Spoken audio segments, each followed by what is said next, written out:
How to create this cutout text effect in Affinity. Let's get into it. Start by coming down to the shape tool and select rectangle and then draw the shape that you want to use. You can change the colour of it by coming up to here and selecting a colour that you want. In this case, we're going to go for white.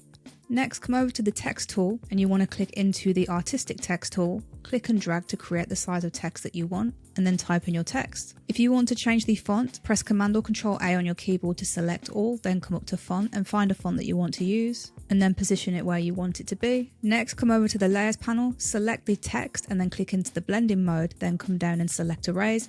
You'll notice that you get a transparency grid. We're going to fix this. Shift select both the text and the rectangle and then come down to this little folder icon. This is going to add them into a group. And as we can see there, we now have the cutout text effect and we can see the background. The reason that we've done it this way is because we can come then into the group, click into the text, and then you can make any changes to the text that you want to. And that's all there is to it.